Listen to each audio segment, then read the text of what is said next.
Okay, good morning, everyone. Thanks for joining us on the second day of the 2021 OREC conference. My name is Samantha Quinn. I am the program specialist here at POET. Just a couple of housekeeping things. If you're tweeting, doing any social media, just make sure to tag us and to use the hashtag OREC2020.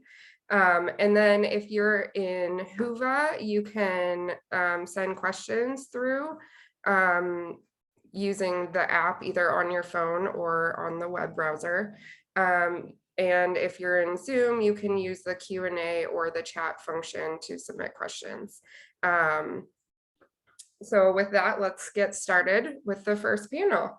Our first panel is foundational research and its role in marine energy, and I'm joined by Shana Hirsch, who's a research scientist in the Department of Human-Centered Design and Engineering at the University of Washington, Henry Jeffrey, the head of Policy and Innovation Group at the University of Edinburgh, and Martin Wosnik, an associate professor in mechanical and ocean engineering and the new AMEC co-director at the University of New Hampshire. So thanks everyone for joining, and we really hope that we have a great discussion. So please, attendees, feel free to send through questions. Before we have them share kind of what they're doing and kind of their vision on what foundational research is for marine energy, I'm going to give you a quick overview of our new program called the University Marine Energy Research Community, also known with the fabulous acronym of UMERC. We had to get really creative with that. So we POET recently won this award from the US Department of Energy Water Power Technology Program in December 2020, and we just finalized negotiations in August. So we're really just getting started, but I'm excited to present to you all about kind of what we're doing and really hope that this starts some discussion about how we can help with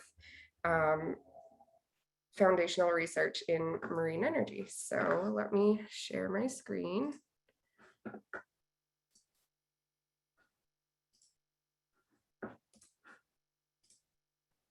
Okay, and hopefully you can all see that. So let me just move things around. Okay, so again, it's called the University Marine Energy Research Community, of which we are the coordinators of. So either way, UMERC works. And right now, our email is umerc@pacificoceanenergy.org. It's a great way to get in touch with us because right now that's kind of what we have. As I said, we're just getting started. So maybe, there we go. Really, the goals of this program are to increase transparency and awareness of marine energy research throughout the US. So really focusing on knowledge sharing and trying to reduce the duplication of effort in research. We also are going to look at ways to evaluate and recommend ways to enhance US marine energy research activities and expertise to support marine energy research for the greatest impact. So really looking at ways of how we can identify maybe gaps in research and figure out how we can move towards funding and funding that research in the future, but also creating ways for foundational researchers to link with industry to make sure that they are working on things that are going to actually help enhance the marine energy industry. And then again, improve research coordination and collaboration. We want to really focus on reducing that duplication. We want to get people connected with one another and to figure out ways that we can help to enhance the coordination of research amongst universities, amongst industry and labs, so that we're really moving forward and getting a vision of what's needed from both the research community and with what the research community needs from the industry.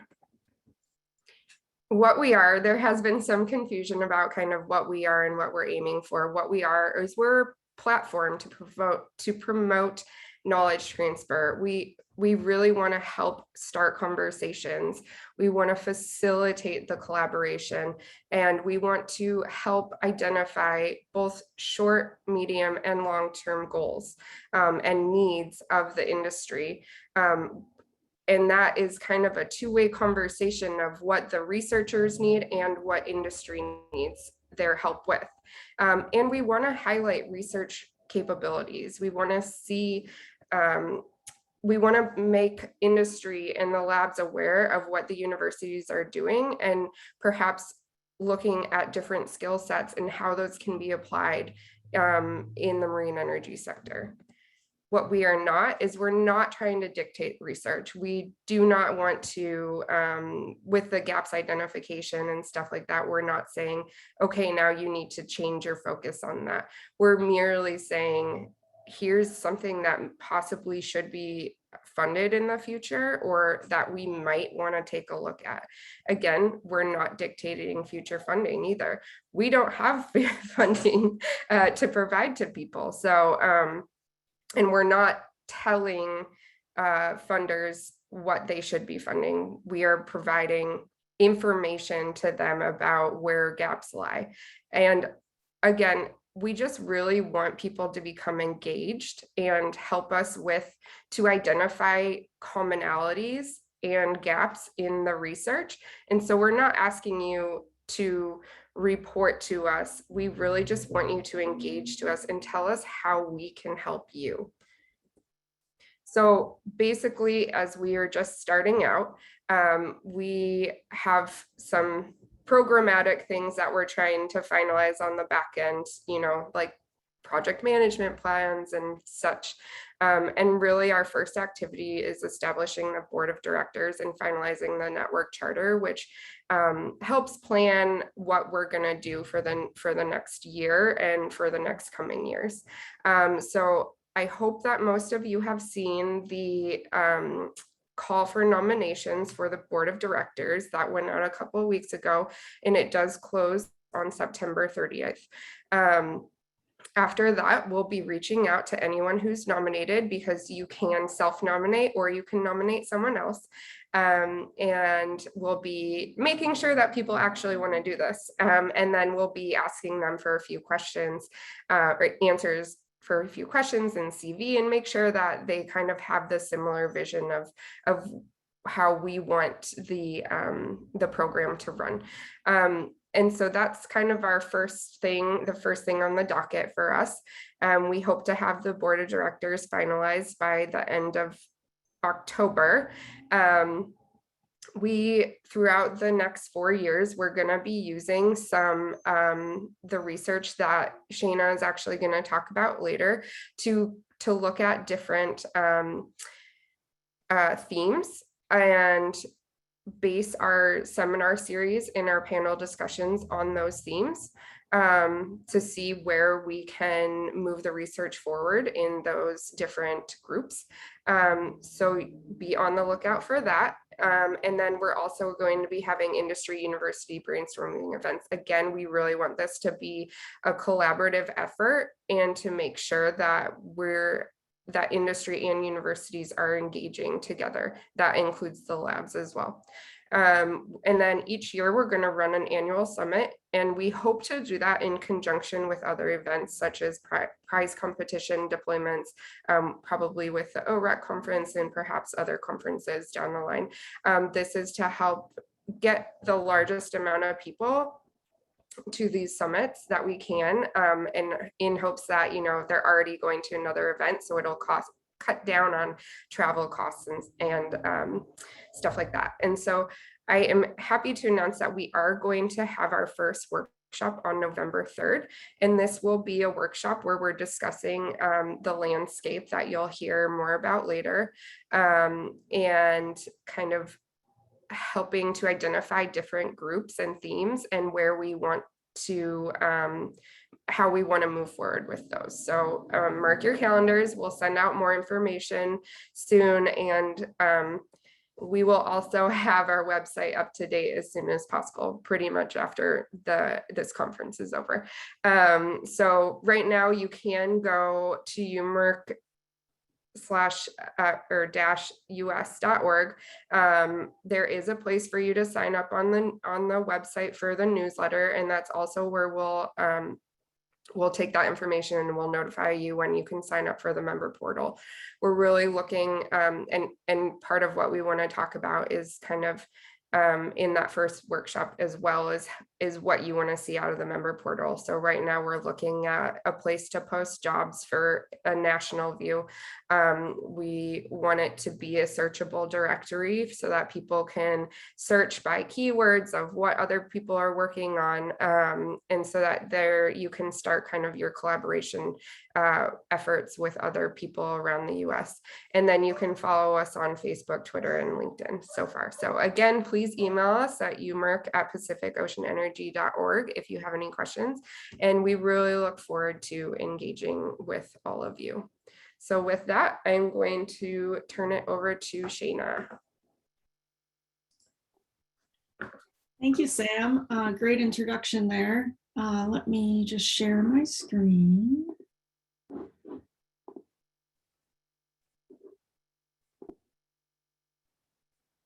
Okay, hopefully that works. All right, good morning, everyone. I'm Shana Hirsch from the University of Washington, where I'm a research scientist in the Department of Human-Centered Design and Engineering. So I'm a social scientist, and my focus is on technology. I study how long-term and large-scale scientific and technological endeavors function. So today I'm going to talk to you a little bit about the work that I'm starting to do with the newly formed Emeric, which Sam just introduced. And this work is to understand the marine energy innovation system in the US. So to do this research, I'm taking an approach that conceptualizes the work that scientists and engineers do as a TIS. And this is a technological innovation system. So this approach views innovation as a collective activity, something that's taking place within a wider system. And the innovation is supported by this system. So a TIS looks at the flows of information and technology, and it tries to uncover how different people and institutions are interacting within the system. So if all of this sounds complicated, give me a moment to explain. So first off, why are we bothering to do this?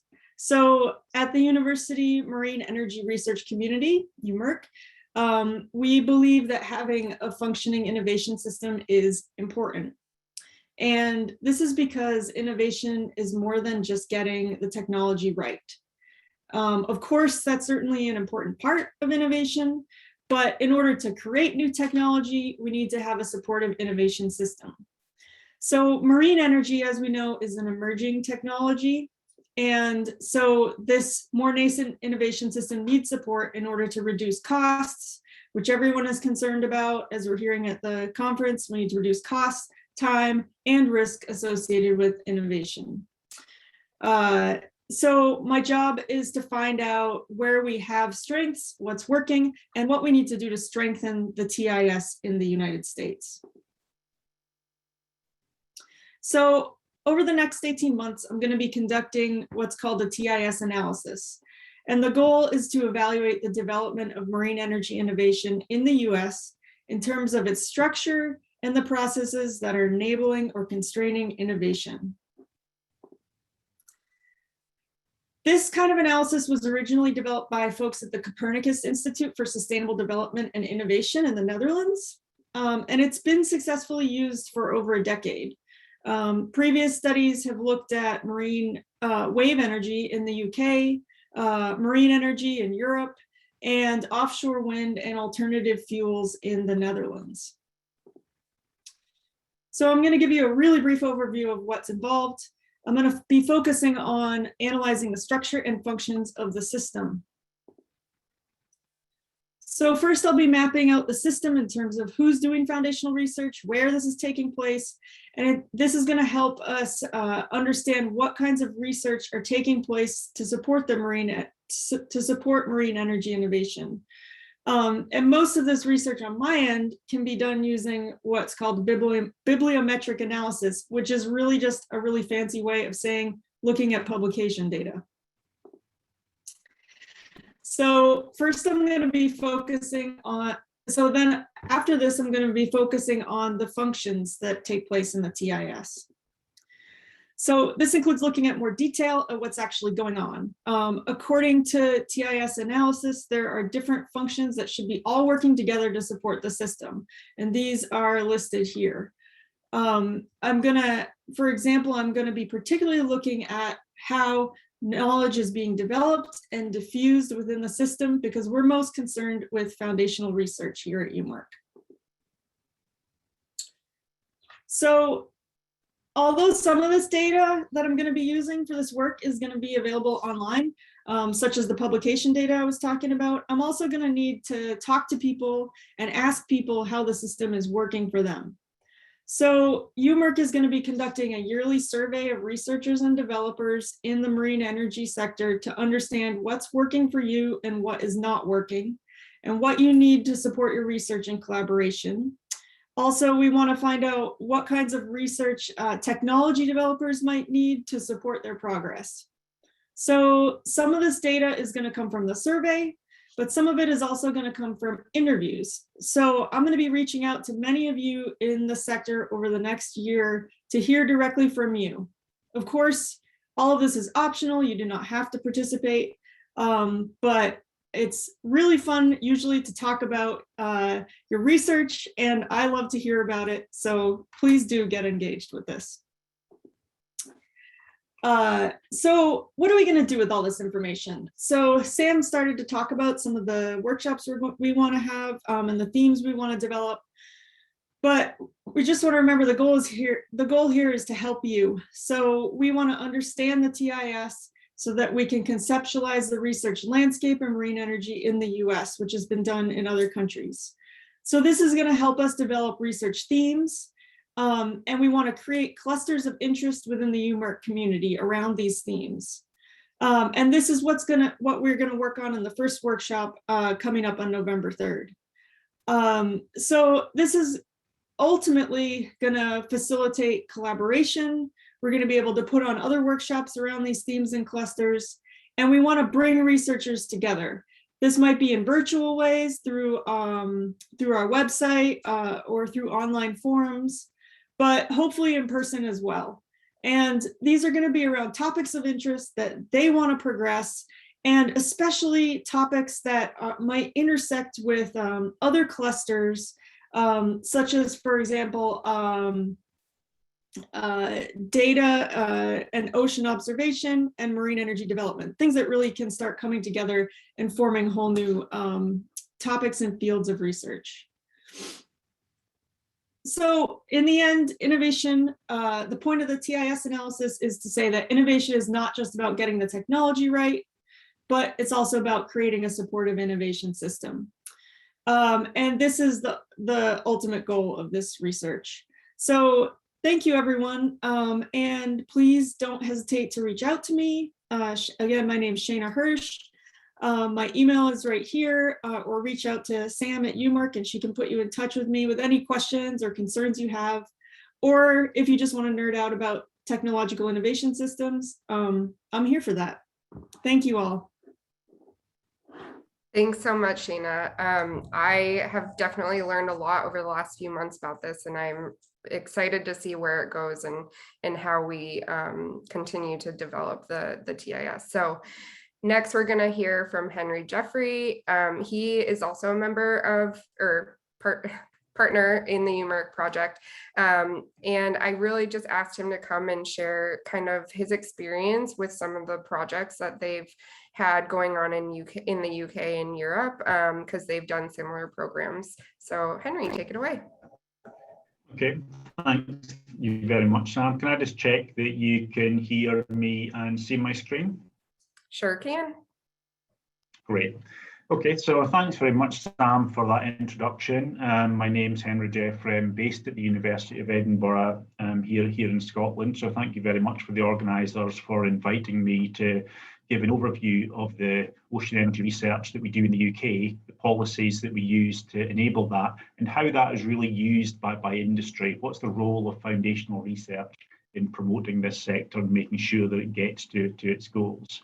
And so what I'd like to do in the next sort of 10 minutes or so is give you an overview of some useful reports that I'll give you links to that give overviews of what's happening here in the UK and in Europe, the type of policies that we have to do that, looking at the research and development that we are doing and who's doing it, what type of stuff they're doing, then having a look at our demonstration zones and our test centres that support them, and then finish off with some project updates and how foundational research feeds into those.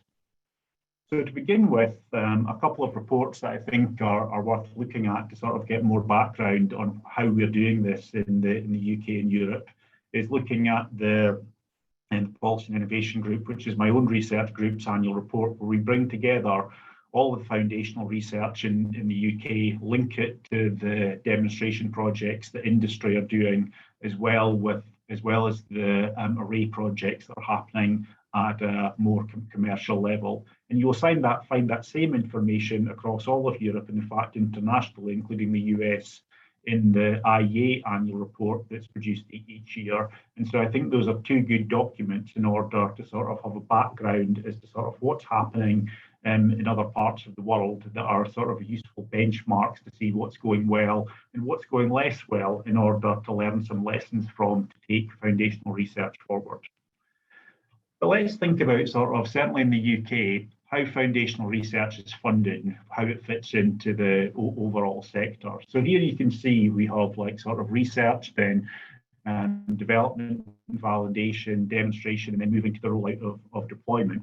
And in the UK, we break that down into sort of, different funders, starting at the technology push and the foundational research, all the way through to the market pool and feed-in tariffs. And so the schemes that we have is we have the SuperGen program that some of you may have heard of, that brings together our foundational research and makes sure that there is that connectivity and there isn't that duplication or replication. So it's doing a very similar job to what Emeric and what Sam was describing.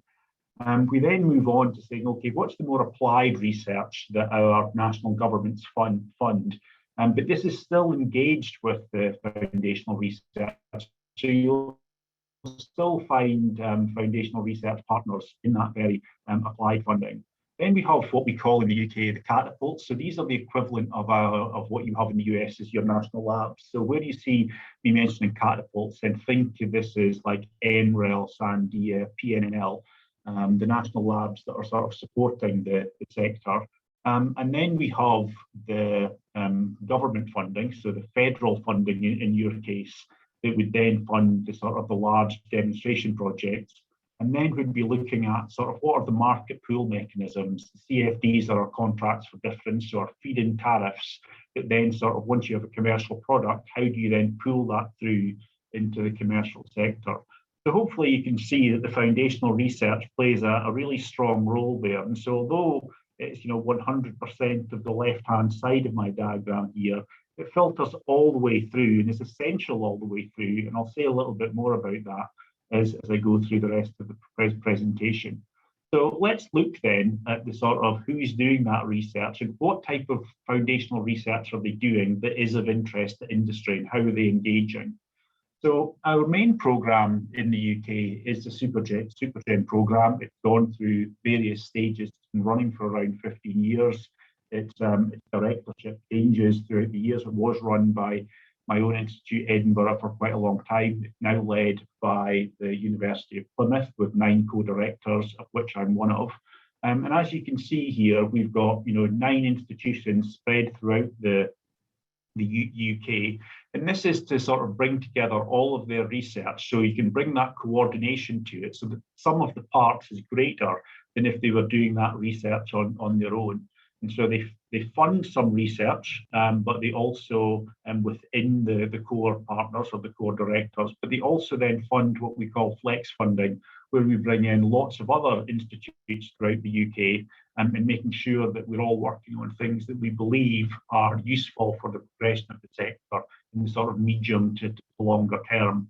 And the way that we do that is that we have a very strong, what we call our industrial advisory board, made up of both the utilities, so the electricity utilities, the device developers, the project developers, project funders, make sure that the direction that we're going in is going to be useful for the industrial sector. Not necessarily tomorrow, because in general the problems that they have tomorrow, they have to answer themselves, or we've already started working on as foundational research several years ago. But what do they need in the future? What do they need in the medium to longer term? What are the things that they can't do themselves, or makes more sense that they get support from the foundational research sector?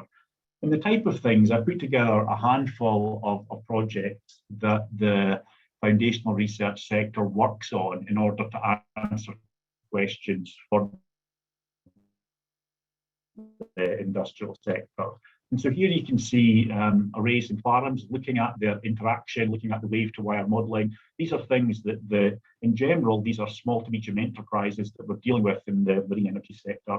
And so having that support from the foundational research sector industry is incredibly useful. So although we're not designing the devices, we're enabling the design of the devices by providing this type of information to the industry. Similarly, I've moved on too fast there, but similarly, extreme loadings and survival. So maintainability, reliability, survivability. These are all things that are incredibly sort of useful for the sector. And so doing that foundational research, build the tools, build the models that then will enable the work that the industrial sector is doing is a particularly helpful role, and really enables that collaboration between the industrial sector and underpinning foundational research sector.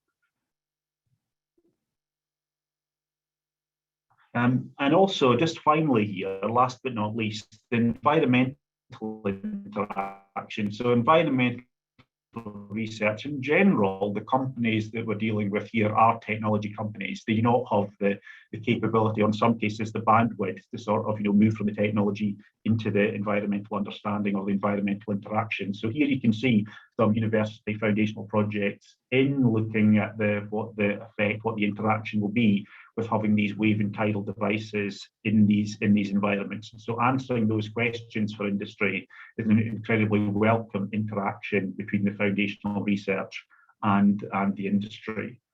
I mentioned earlier the catapults. And so when I said, when I mentioned catapults, think National Lab, think Sandia, PNNL, NREL. And here you can see the sort of the work that our national labs do. So you can see they do sort of an incredible sort of range of projects. And here you can see that there is they've had dealt with over 800 small to medium enterprises, so technology companies. But they've also engaged with over 500 academic organisations, so bringing in that foundational research. So even as you move up the technology readiness level scale, the academic role, the foundational research still plays a really strong role there. Similarly, our Scottish programme in Wave Energy Scotland, that does the applied research at both sort of the subsystem and device level, so all the way from power takeoffs and control systems, all the way through to wave energy converters themselves. And here you can see that over almost a third of their programme of the organisations that they collaborate with are research organisations. So that foundational research plays a really strong role all the way from the subsystems through to the overall devices. And these are two of the overall devices that they've developed in the last 5 years that are now on demonstration at our national test centres. So then moving then to the national test centres. So when I'm saying national test centres, think of like sort of PMEC, and think of the the various test sites that you have around the United States. And so that's where all of these devices end up for their final testing. But that's still a research project, I would say. There's still development, there's still innovation that needs to happen there. And so the engagement of the foundational research community is still important, even once we're at that full-scale device deployment. And part of that is as it starts its role there, as it moves towards those test centres, none of the devices that are in those test centres have not been thoroughly tested in one of our research facilities within our foundational research partners. So here you can see the FlowWave test facility here at Edinburgh, the Coast test facility at Plymouth for testing marine energy devices, both wave and tidal. And then there's a soon to be opened early next year, a fast blade facility for the testing of tidal turbine blades. So that will predominantly be done with industrial scale blades. So again, that strong link between foundational research and industry by providing the test infrastructure to allow those tests to happen that would not be possible in most cases within the individual companies. So just finally, I'm going to finish off with some project updates. And showing how that even once you get to the full scale of deploying arrays, so I'm bringing in this project, European funded project ONFE, led by Nova Innovation, but here you can see a range of industrial partners there, but still, and in this case, the University of Edinburgh, still a partner even at the rollout of building a 6-device array of full-scale turbines. Similarly, Orbital with their O2 device, probably the most famous tidal turbine in the UK at present, with its 2 megawatt design, and it recently been funded in its Forward 2030 project to take that to the next level. And here you can see, a range of universities involved in that, even at that large scale deployment in a 20 million euro project. And then a project that maybe some of you have heard of, the DT Ocean Plus, a design tools project, bringing together a range of both industrial developers at a utility scale, technology developers, project developers, then a range of research providers, including universities, and in fact, in this case, bringing in national labs, so both Sandia and NREL as part of this design project for design tools to take the planning to the next stage for when we move from deploying small-scale arrays to larger-scale arrays. Still the role for the research providers and the foundational research play a very strong role there. So that's all I was going to say. Hopefully, I'm not too much over time, Sam, but hopefully I've given you an overview of the type of projects that we are doing in the UK, the type of policies and where foundational research fits in there, the type of institutes we've got doing that work and the type of work that they do to support the industries. And what I'd like to leave you with is on the right-hand side of the screen here, this cost reduction curve. I think, although you can have cost reduction through deployment and learning by doing, these step changes that you see on the right, or illustrated on the right, really do come from step changes that you get from breakthroughs in foundational research. So it is a really strong and essential part of both the sort of underpinnings of the sector as you design and develop devices, all the way through to the deployment and the overall cost reduction to allow it to accelerate from a research sector into a commercial sector. So that's all I'm going to say now. I look forward to any questions in the discussion, and I'll hand back to you, Sam. Great, thank you, Henry. That was really interesting, and I love seeing that graph of kind of how the research goes all the way through to the development stage, really, the deployment stage, and also the last graph that you just showed too of the step change in cost, linking back with what Shana mentioned earlier. So thanks again for that. So the next panelist is Martin Woznick, and Martin's going to give us a little overview of the Atlantic Marine Energy Center.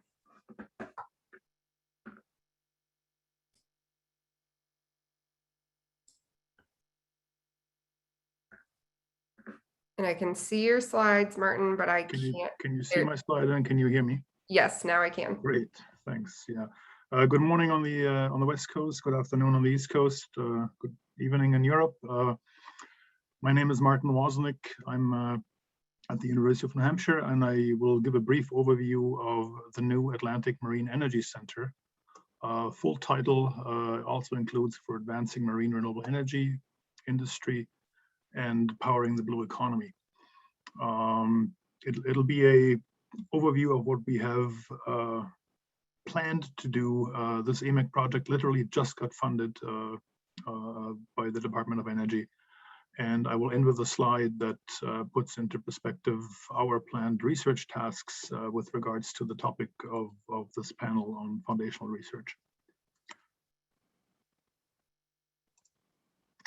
So who is AMEC and where is AMEC? There are 4 partner universities, University of New Hampshire, and on the right, I'm showing the leadership at each institution. At UNH, it's Diane Foster and me. Stony Brook University, Ali Khosrow-Najat Feng Lu. Lehigh University, Arenam Banerjee, Shalini Kishore, and at the Coastal Studies Institute in North Carolina, George Bonner and Lindsay Dubs.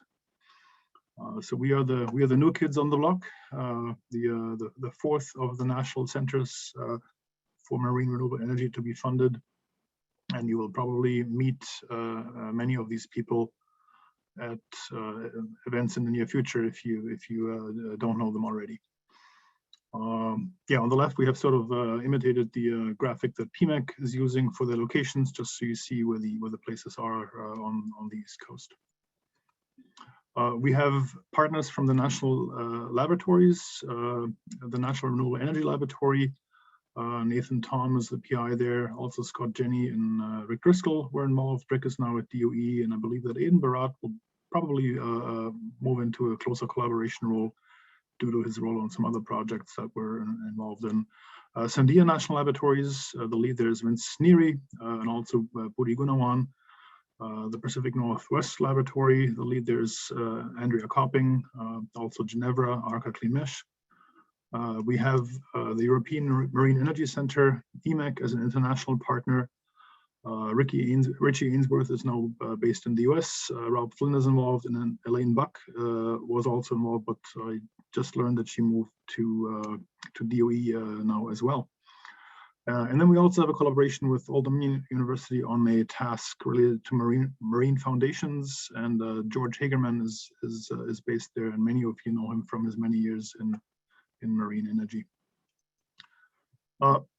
The Atlantic Marine Energy Center objectives are shown here well, they're sort of shown in a collage of images of the kind of work we do. So all of the images you see here is work that is already being done or has at the 4 partner universities.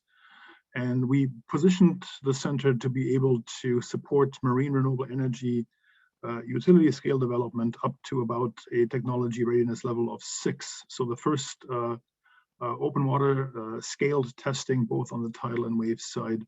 And with PBE powering the blue economy devices, which are typically or likely to be smaller, we think we can support that to an even higher TRL.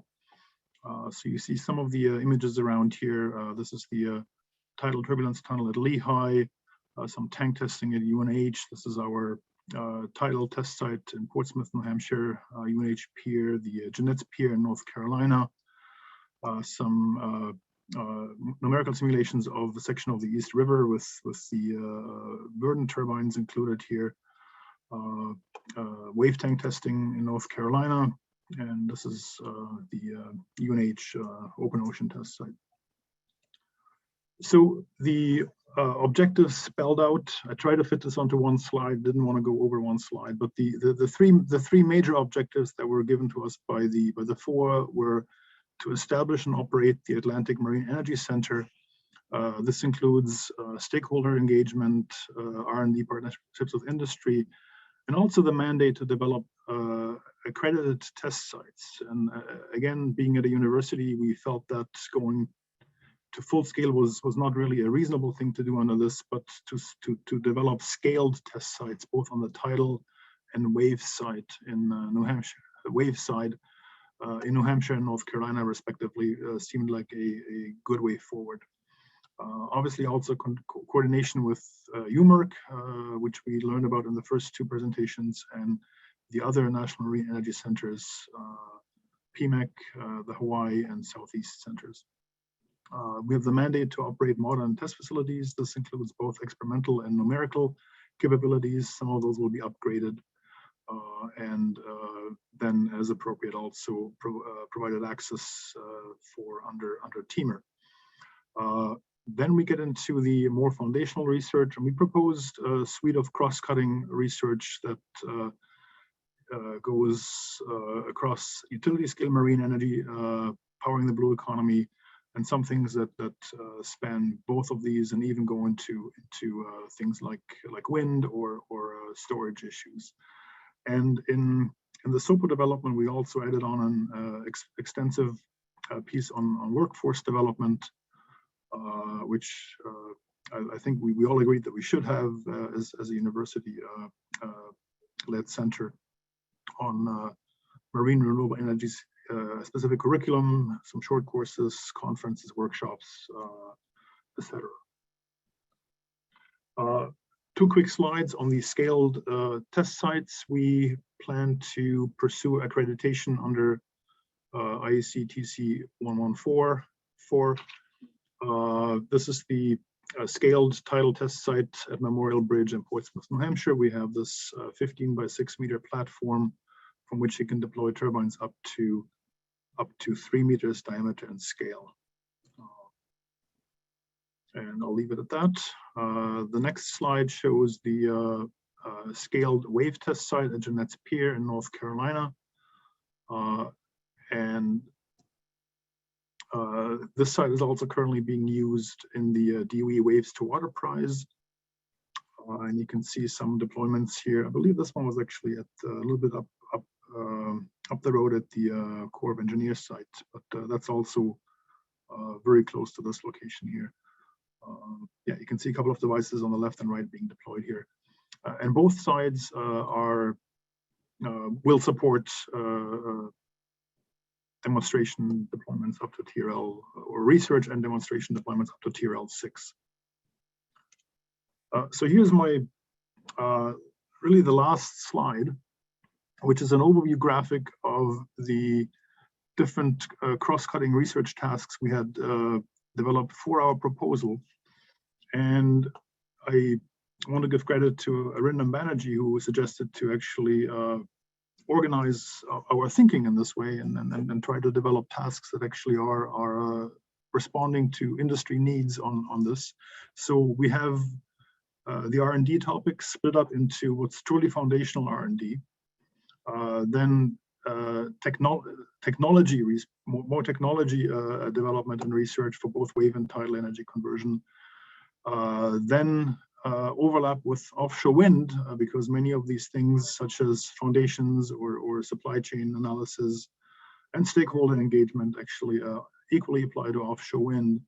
And then also tasks on anything that relates to grids or microgrids with storage integration and power conversion.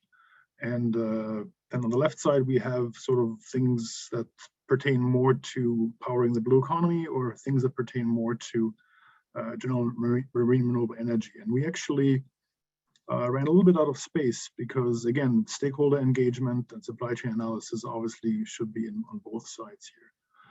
But if you look at resilient coastal communities, for example, that's in both areas. Storage integration is in both areas. Something like the wave-powered water pump project we're pursuing is firmly in the blue economy area. This can be deployed with aquaculture installations. And if you're going up to here into digital twinning and tidal farm impacts, that's clearly on the MRE side. And MHK Foundations also crosses everything from foundational research to technology development to offshore wind. So this is not, I don't want to imply that this is where these, the different buckets here are where these research tasks always reside. This just pertains to how we pitch these research tasks and how they reside in these buckets for AMEC at the moment. So this graphic is by no means as general as the ones that the previous speakers showed in their presentations. This is specific to AMEC, but this is how we try to organize our thinking around these different areas. And there's obviously a lot of going back to foundational research as you progress up the TRL ladder. And there are many examples in other industries that went through the same thing. Wind energy is obviously always something we look over to and see what happened there. What were some of the issues that cropped up when they were already well deployed in quite large installed capacity numbers? What foundational issues came back up that then could be taken back to research environment and solved for the entire industry? And there are a number of examples there which I'd be happy to talk more about in the discussion. I want to end my short presentation with a big thank you to all of our collaborators, supporters, and especially to our sponsors, the Water Power Technology Office at DOE. And I see some of our DOE team on here. I saw Lauren, Carrie, Mario, Tim. So thank you very much for having confidence in us to stand up AMEC and contribute in this area. Thank you. Great, thank you, Martin. This is really exciting to see this come into fruition. So now we will move to our question and answer session / discussion. So if anyone has any questions, please go ahead and post them either again in the Whova app or in the chat. You can chat to the host and panelists. So we have gotten a couple questions. The first one I'm going to ask is, does AMEC include testing support at Florida Atlantic? I think that was based on the graphic that you showed that Emeric was there. So maybe Martin, if you can address that. Yes, Matt. No, so Emeric and AMEC are separate entities. I just did not want to, I wanted to acknowledge that Florida Atlantic is on the coastline that I showed in that graphic. So, but we are separate entities. Emeric was the third National Marine Renewable Energy Center that was stood up, and we are the fourth. Great. So. Thank you.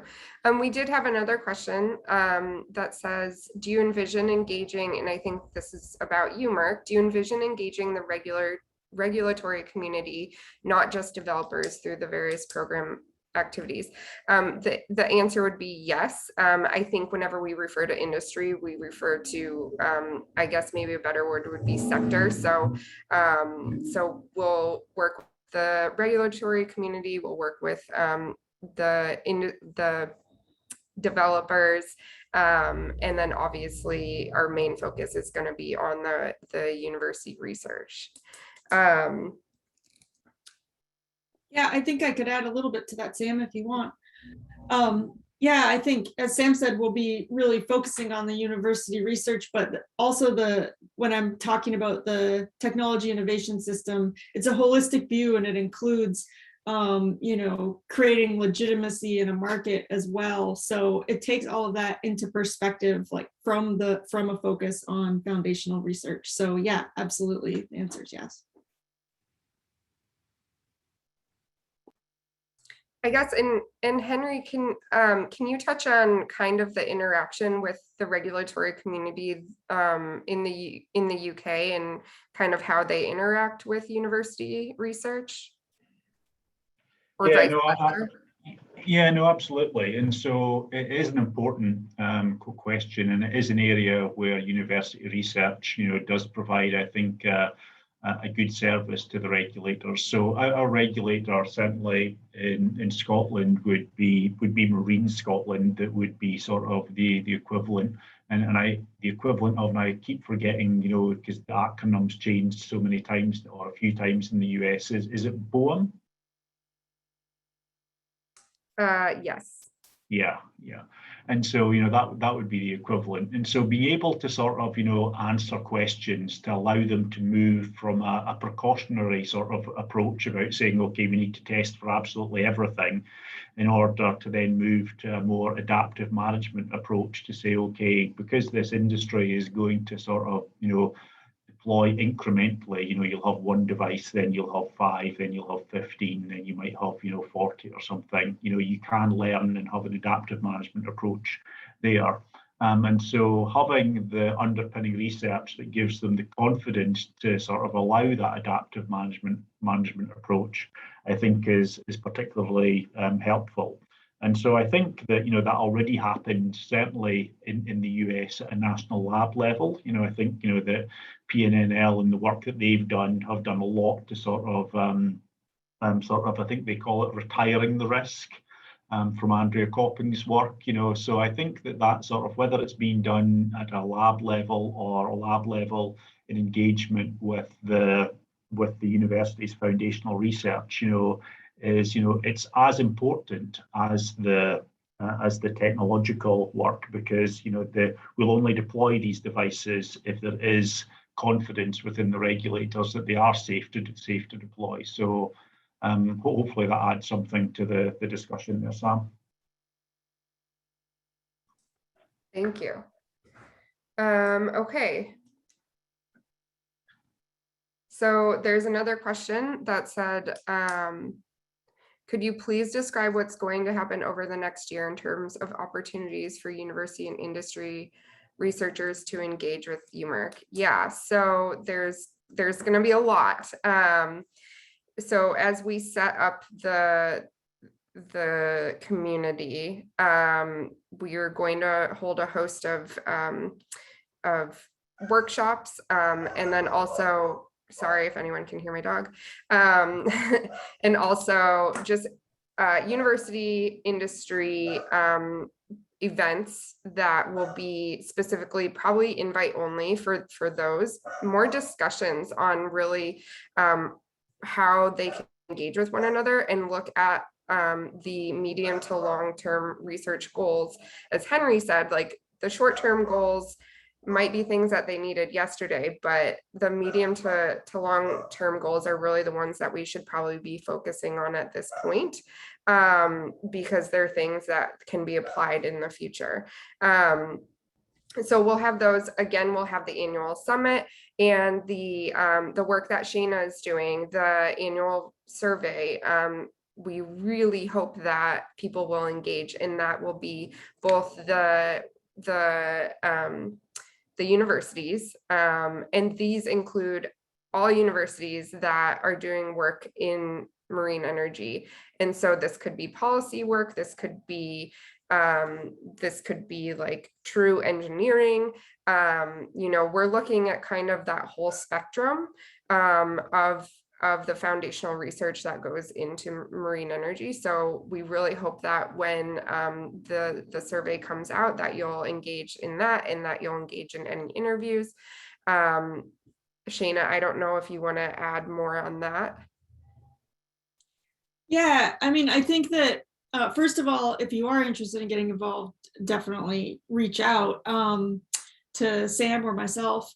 But I hope that what we're able to do over the next year is really try to not only seek out the people who are doing marine energy research that would normally be at a conference such as this, but also people who you might know who might be less involved in something that we would term marine energy research, but might have really important connections to the research that could support marine energy, especially in terms of broadening out to the blue economy. So what we really want to do is cast a wide net and get a large group of people involved here.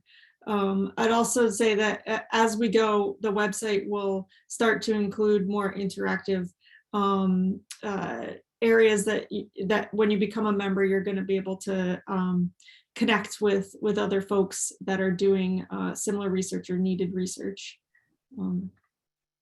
Yeah, and so that was another question of, will there be a website to support Emeric? Yes, we are in the process of developing the website, and that will include a member portal. And within that portal, we really hope that there's a way for people to engage with one another and to share their research. And so that'll include like a searchable directory where people can kind of do a keyword search of like areas of expertise or areas of research.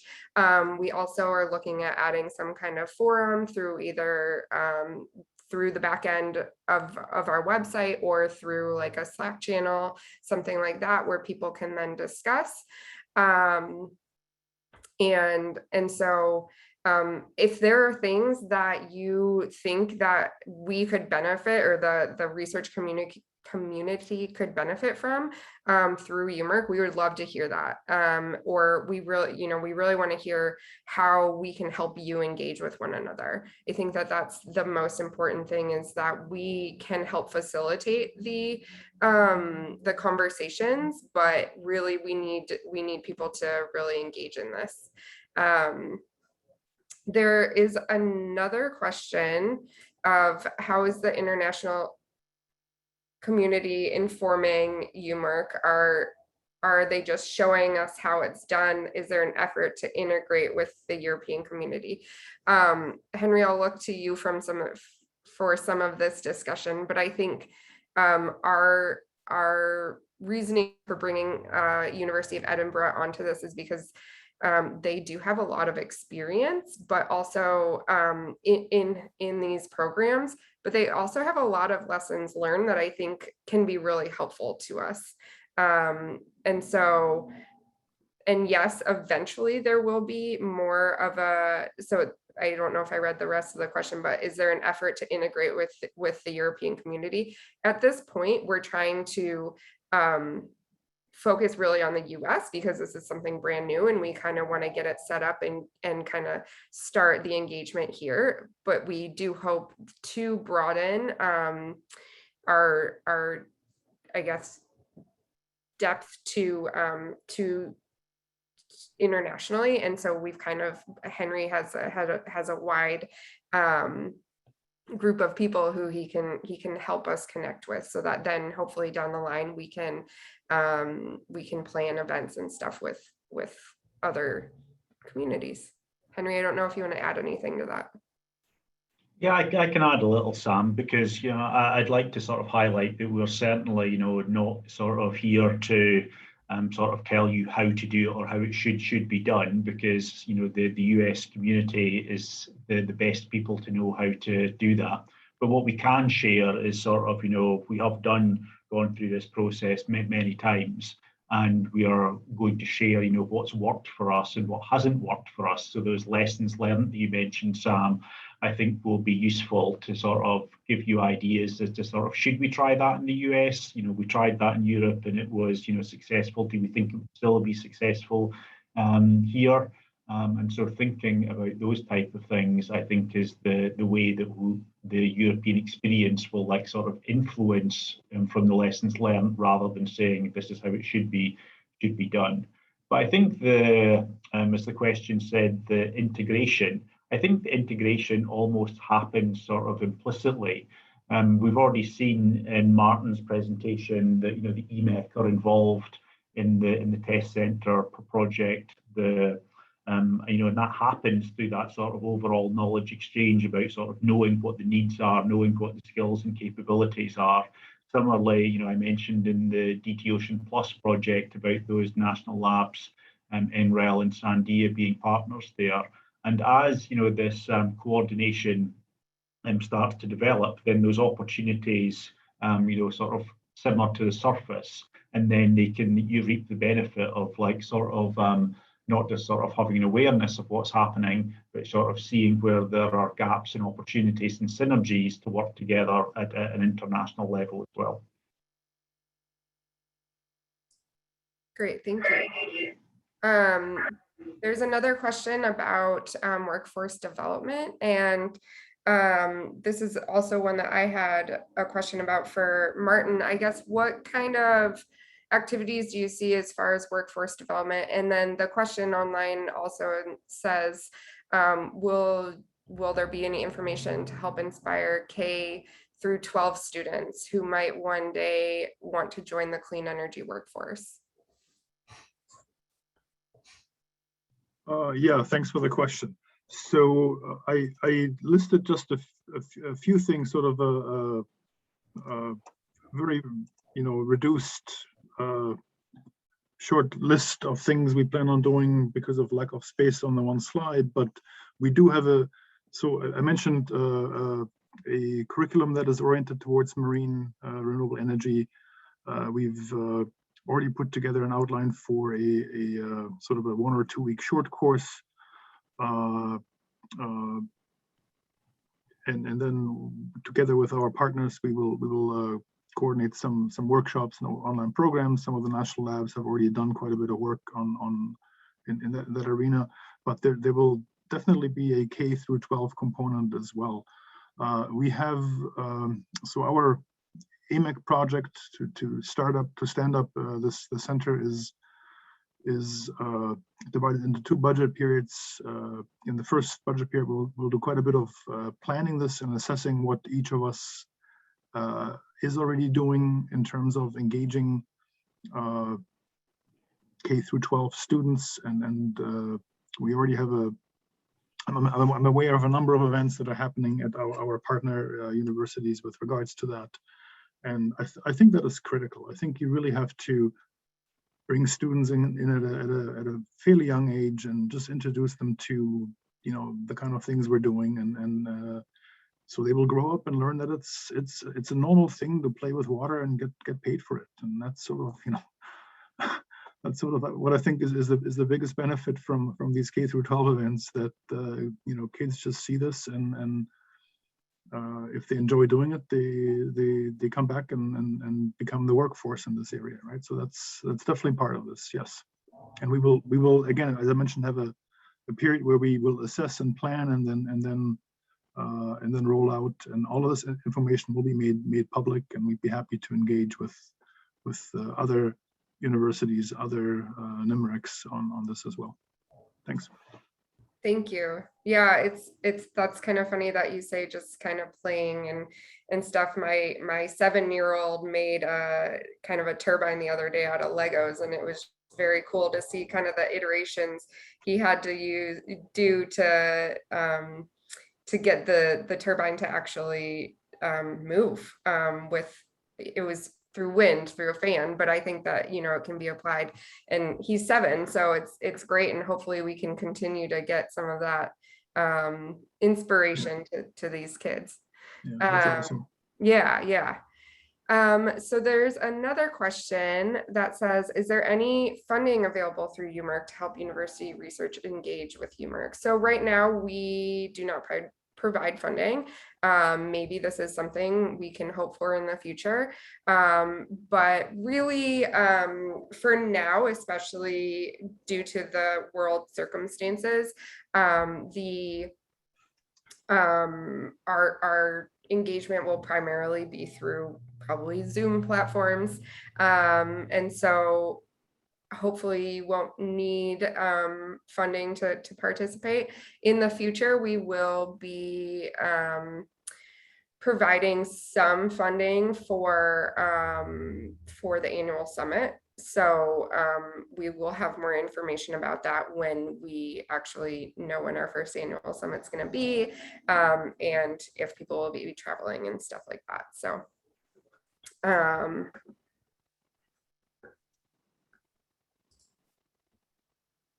sorry, I'm just looking. So I guess this is another one about the STEM workforce development efforts. Is there any, I guess, development or engagement with NREL to work on that, Martin, with their efforts? Yes, there is, and we have actually a line item in our statement of project objectives clarifies that we need to coordinate these efforts with the national labs, and NREL and Sandia are mentioned in that in these items specifically. Yes, so we will. I mean, NREL is already doing a really great job recording many of the webinars they host and posting them, and they reach different levels of audiences, right? They're very highly specialized ones, and then with some of the student competitions, they're geared towards undergrad students, and I don't know how far the spectrum they go with regards to K through 12 and all that, but yes, we will coordinate, and that's something I look really forward to. Awesome. I'm hoping that we can coordinate with that as well to get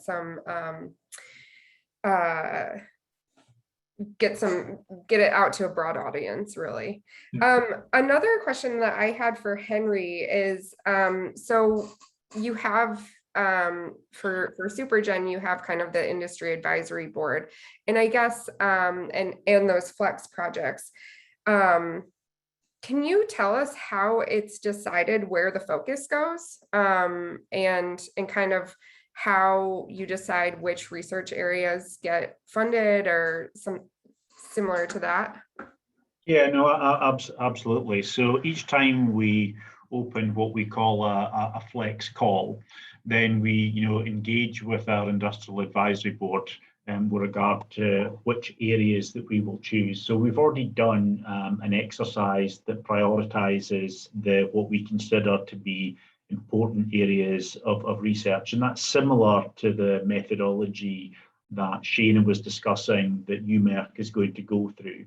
And so we have a filter where we look at saying, is this an area that's been well funded already? What's its importance to cost reduction in the sector? What's its importance to performance improvement and reliability improvement? And so the combination of those things of importance to sort of what impact it will have on the sector and how well funded is it already, because if it's an area that already has a number of projects working in it, and you've got another area that's equally important, but there is a gap in the underpinning research, then that would help us to prioritize. And then beyond that, that sort of allows us to design what our FOA is, if you like, that we put out to the research sector to apply for projects. And then it goes through a regular sort of peer review process to then pick the best projects that we get there. The way that we do that is in two stages. Is that we ask first of all for letters of intent that gives a sort of a 2-page overview of people's funding ideas, and we will sift those. So we're only asking for full proposals from ideas that we do believe meet the requirements that we've laid out. So yeah, hopefully that makes sense, that we do a prioritization of which areas we think need the most effort in them, then go through a two-stage proposal, sort of initial sort of concept idea that we filter, and then take full proposals through to the full stage, and then a peer review on the full proposal.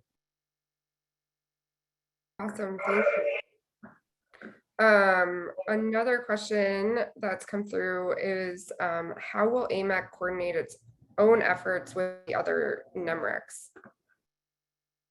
Martin. Oh, sure, yeah. So we already have a sort of an offline conversation between the other NEMRECs and DOE on how to actually coordinate and also clarify what role the NEMRECs are playing long term. Clearly, for us, for the newest center, our objectives are pretty clearly spelled out for the next 4 years for the duration of this project. But then it's also the discussion how do we fit in the technology development ecosystem and research ecosystem in the long run. And there is coordination among the NEMRECs. I believe most of our leads know the leads of the other NEMRECs. I know the leads of all the NEMRECs fairly well, and I've had discussions with several of them on how to best stand up AMAC. And also we've looked at the research topics quite closely that people are engaged in, and try to be complementary and not duplicate efforts. So and I think Umeric, it looks like Umeric is going to play a really good role, a really important role with this.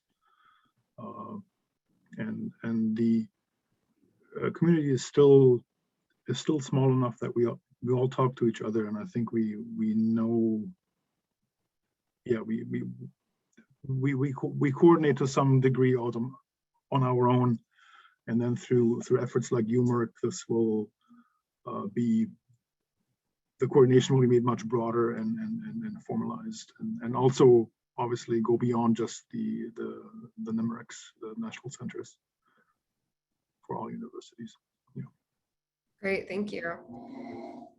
Yeah, that's the hope, is that we can kind of be that platform to really help engage with everyone and to highlight the research that's going on at all the NEMRICs, but then bring in other universities that may not be as, I guess, prevalent at this point, and hopefully raise the awareness of what's going on. It's also really important to have an organization that goes out and queries people, because not everybody is always tuned in, and some people may have done some important work on a subject 10, 20 years ago, and it's important to actually go out, and not everything gets published, especially if you work with industry. A lot of work does not end up in the peer-reviewed literature, and so it's important to really go out and figure out what was done already, what data exists, is that data now shareable, or can that data be still collected by Umeric or through Primer and be anonymized in some ways, so that but so the experiences can be passed on, right? That's really the experience and know-how is really key to success in this field. Absolutely. Shana, I don't know if you want to join in and comment on that at all. Yeah, absolutely. I just echo what Martin was saying, but I think too, obviously the US is a very large place geographically, with really diverse environmental and social needs in different regions and different areas. And our field is diversifying as it broadens the blue economy. So I just think that there's a lot of opportunity for coordination and collaboration across the US with the different things that researchers are doing in different parts of the country. And I think this is an exciting way to kind of bring it all together under an umbrella, so that we can strengthen what everybody's doing. So yeah, I'm excited for it. Great. So there was another question that I think we kind of already touched on, and maybe somebody missed it, but it said, can you clarify if Umeric is also engaging with environmental regulators on research needs to assess impacts on species, for instance? Yeah, so we're looking at the sector as a whole. Maybe using the word industry is a little too specific to developers, but we are trying to look at the entire sector and how research within all aspects of that can impact kind of where we go as far as deployments and just moving towards commercialization. So hopefully that clarifies that question.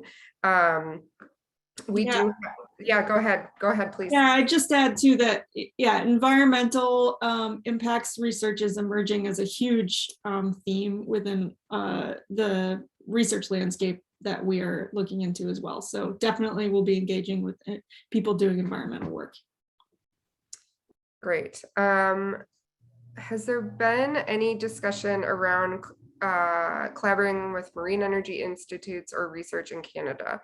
I'm curious as to how marine energy research might overlap with what the US is doing, and I think what's happening in like BC and stuff like that. So currently this isn't on our radar. I think maybe Shana, I don't know if you want to go into that as far as anything that's come up with your bibliometric analysis, or maybe how you're kind of filtering that. Yeah, so I think that the international collaboration kind of emerges when doing this analysis, because a lot of researchers who have worked together are not only from the United States, but from other countries as well. So that's one thing that's going to kind of surface, is what the connections and networks are internationally. And I'm sure that in the Pacific Northwest area and you know, with people working at University of Victoria and UBC, there's going to be a lot of interaction across border there. So that's something that's going to definitely emerge from that. Yeah, thank you for the question. So we're about out of time. So I just want to go ahead and thank the panelists again. I think that this was a really good discussion, and I am just really excited to collaborate with all of you over the next couple of years. So I think Jason, if you wanted to join us now. Yes, thank you, Sam. And thank you very much to the other panelists, Henry, Shana, Martin. Excellent presentations today, and the UMERC program is exciting, and I'm looking forward to seeing that program successfully launch. So thank you for all of that today. And that does conclude our first presentation of the day. We're going to take a 15-minute break. So join us back in 15 minutes at 10:30 for a panel on U.S. testing and demonstration infrastructure led by Poet's own Matthew Sanders. So with that, enjoy your break, grab a cup of coffee, and we'll see you in 15 minutes. Thank you.